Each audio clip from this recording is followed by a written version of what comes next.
জীবনে সবকিছুর সাথে সাথে কিন্তু একটু সেলফ কেয়ার করাটাও প্রয়োজন। হে এভরিওয়ান, আমি ঋতিকা নিয়ে চলে এসেছি আরও একটা মিনি ব্লগ। দিনটা ছিল রবিবার, তাই ভাবলাম যাওয়া যাক একটু পার্লারে। চলে এসেছি শম্পা কাকিমণির পার্লার ইডেন কুইন ফ্যামিলি স্যালনে।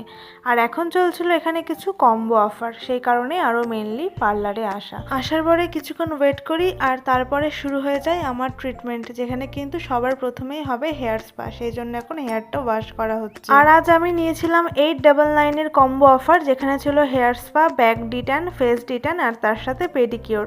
আর সত্যি কথা বলতে ডিট্যান আর পেডিকিওরটা আজ আমি লাইফে ফার্স্ট টাইম করাচ্ছি। সব মিলিয়ে কিন্তু আমার এই পার্লারে এক্সপিরিয়েন্স খুব ভালো ছিল, ভীষণ ভালো লেগেছে। তো তোমরা যারা যারা গাজলবাসী আছো, ভাবছো যাবে, অবশ্যই কিন্তু চলে যেতে পারো এই ফ্যামিলি স্যালনে। আর সবশেষে আমি তোমাদের সাথে শেয়ার করলাম, দেখো আমার ফেসের গ্লো, তার সাথে কিন্তু হেয়ারটা ঠিক কতটা সফট হয়েছে। তো তোমরা কিন্তু অবশ্যই একবার হলেও ট্রাই করতে পারো।